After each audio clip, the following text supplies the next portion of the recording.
بسم اللہ الرحمن الرحیم نحمدہ و نصلی علی رسولہ الکریم اما بعد 15 روزہ اسلامی عقائد کورس کے دوسرے حصے کا 19واں عنوان ہے عذاب قبر۔ عذاب قبر کا معنی، مفہوم اور مصداق، اور اس سے متعلق اسلامی عقائد سمجھنے سے پہلے یہ بات سمجھ لیں کہ انبیاء کرام کو اللہ تعالیٰ نے دنیا میں بھیجا ہے جن کا مقصد وہ باتیں بتانا ہے جن کی ہم ضرورت مند ہیں، لیکن عقل اور حواس سے ہم ان کو سمجھ نہیں سکتے۔ انبیاء کے پاس یقینی علم کا ایک خاص ذریعہ ہوتا ہے، وحی کا ذریعہ، جو عام لوگوں کے پاس نہیں ہوتا۔ نبی کو نبی ماننے کا مطلب ہی یہ ہوتا ہے کہ نبی کی ان باتوں کو تسلیم کر لیا جائے جو ہم اپنی عقل اور حواس سے نہیں جان سکتے۔ انبیاء ایسی کوئی بات نہیں کہتے جو عقلاً ناممکن ہو۔ ہاں، یہ ضرور ہوتا ہے کہ ان باتوں کو ہم اپنے عقل و حواس سے سمجھ نہیں سکتے۔ اس دنیا میں ایک محدود عقل انسان کو اللہ نے دی ہے۔ برزخ، قبر اور آخرت سے متعلق جو باتیں انبیاء نے بتائی ہیں ان میں کوئی بات بھی ایسی نہیں ہے جو عقلاً ناممکن ہو۔ ہاں، یہ ضرور ہے کہ ہم اپنے حواس سے اور اپنی عقل سے ان کا ادراک نہیں کر سکتے۔ انسان دو چیزوں سے مرکب ہے، ایک جسم جو سب کو نظر آتا ہے اور ایک روح جو نظر تو نہیں آتی لیکن سب مانتے ضرور ہیں۔ اس دنیا میں رہتے ہوئے انسان کو جو کچھ بھی حالات پیش آتے ہیں وہ جسم پر براہ راست پیش آتے ہیں اور روح ان سے متاثر ہوتی ہے، لیکن جب اس دنیا سے انسان اگلے دوسرے جہان میں چلا جاتا ہے جسے قبر کہتے ہیں، جسے برزخ کہتے ہیں، اس میں جو چیزیں پیش آتی ہیں وہ روح پر براہ راست پیش آتی ہیں اور جسم ان سے متاثر ہوتا ہے۔ اس کی مثال ایسے سمجھیں جیسے انسان سویا ہوا ہوتا ہے خواب میں، تو اس کی روح ادھر ادھر چکر لگا رہی ہوتی ہے۔ اب وہ سیر، کھانا پینا، سب جو کچھ بھی پیش آتا ہے، انسان یہ نہیں سمجھ رہا ہوتا کہ صرف خواب میں، صرف یہ نہیں سمجھ رہا ہوتا کہ یہ میری روح کے اوپر پیش آ رہا ہے، وہ جسم کے اوپر بھی سمجھ رہا ہوتا ہے اس کو، حتیٰ کہ بعض اوقات اس کے اثرات اس کے جسم پر نظر بھی آتے ہیں۔ خواب میں کوئی ڈراؤنی چیز دیکھ رہا ہوتا ہے، اس کے جسم پسینے سے شرابور ہو جاتا ہے اور کبھی وہ ڈر جاتا ہے، کبھی ہنس رہا ہوتا ہے، کبھی رو رہا ہوتا ہے۔ یہ چیزیں حالانکہ روح کے ساتھ پیش آ رہی ہیں اصلاً، لیکن طبعاً جو جسم ہے یہ ان سے متاثر ہو رہا ہے۔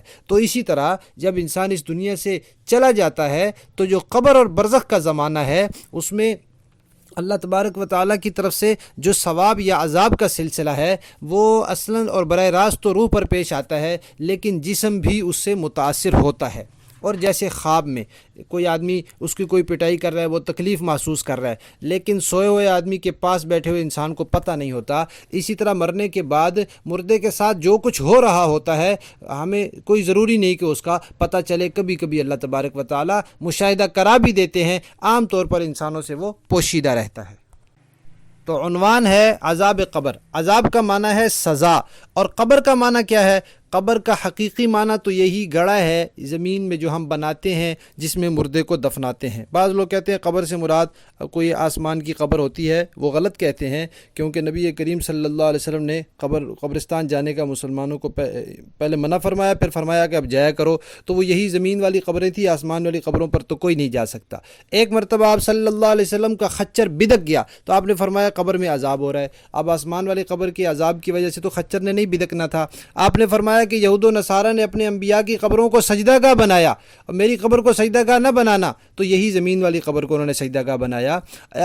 آپ صلی اللہ علیہ وسلم نے فرمایا کہ مردے کو جب دفن کیا جاتا ہے اس کو منکر نکیر فرشتے آ کر اٹھا کر بٹھاتے ہیں، سوال جواب کرتے ہیں، اور یہ معاملہ اتنی جلدی ہوتا ہے کہ وہ مردہ جانے والوں کے جوتوں کی آواز قبر میں سنتا ہے، تو اسی زمین والی قبر میں سنتا ہے۔ اور ایک مرتبہ آپ صلی اللہ علیہ وسلم کو اللہ تعالیٰ نے یہ بتایا کہ فلاں قبر میں یہ لوگ جو ہیں ان کو عذاب ہو رہا ہے، تو آپ نے ایک ٹہنی اس قبر میں گاڑ دی، تو اسی زمین والی قبر میں ٹہنی گاڑی۔ بہرحال قبر سے مراد یہی حقیقی معنی یہی ہے کہ یہ جو گڑھا جہاں مردے کو دفن کیا جاتا ہے۔ البتہ مجازی طور پر مرنے کے بعد انسان کے جسم کے اجزاء جہاں کہیں ہوں وہ اس کی قبر ہے۔ فرعون کی لاش مصر کے عجائب گھر میں رکھی ہے، وہ اس کی قبر ہے۔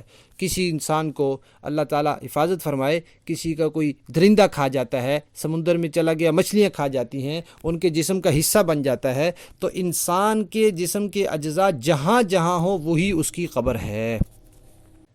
تو عذاب قبر کا معنی ہوا کہ قبر میں انسان کو جو سزا ملے یا جو اللہ تعالیٰ کی طرف سے راحت ملے، یہ دنیا دار العمل ہے، یہاں انسان نے عمل کرنا ہے، آخرت دار الجزا ہے، وہاں انسان کو بدلہ ملے گا۔ دنیا اور آخرت کے درمیان بھی ایک چیز ہے جس کو دار الانتظار کہتے ہیں، اسے قرآن پاک نے برزخ کہا ہے، وَمِن وَرَائِهِمْ بَرْزَخٌ إِلَى يَوْمِ يُبْعَثُونَ۔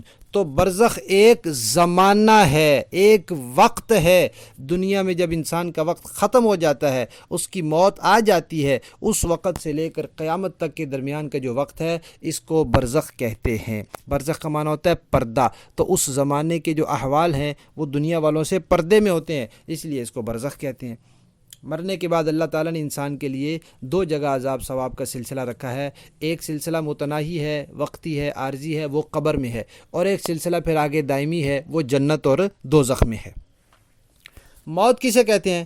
موت ہم سب جانتے ہیں کہ جسم سے روح نکل جاتی ہے تو انسان کی موت واقع ہو جاتی ہے، لیکن جب روح جسم سے نکل جاتی ہے تو پھر وہ بالکل لا تعلق نہیں ہو جاتی، بلکہ اس کا ایک ہلکا سا تعلق جسم کے ساتھ رہتا ہے۔ حدیث شریف میں آتا ہے جب انسان کی روح نکل جاتی ہے اور وہ فوت ہو جاتا ہے، اگر وہ نیک آدمی ہوتا ہے تو وہ اپنے دائیں بائیں والوں سے کہتا ہے جلدی کرو جلدی کرو، اس کو پتہ ہے آگے میرے لیے قبر میں راحت ہے۔ اگر وہ برا ہوتا ہے تو کہتا ہے کہاں لے کر جا رہے ہو، ابھی ٹھہر جاؤ ابھی ٹھہر جاؤ۔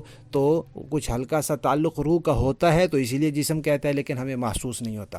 پھر قبر میں وہ تعلق اور قائم ہو جاتا ہے۔ روح کہاں جاتی ہے؟ روح نیک لوگوں کی روحیں اوپر آسمانوں پر چلی جاتی ہیں اور برے لوگوں کی روحیں نیچے چلی جاتی ہیں۔ روح اپنی جگہ پر رہتی ہے، جسم اپنی جگہ پر ہوتا ہے۔ اللہ تبارک و تعالی اپنی کامل قدرت سے روح اور جسم کا آپس میں تعلق قائم کر دیتے ہیں۔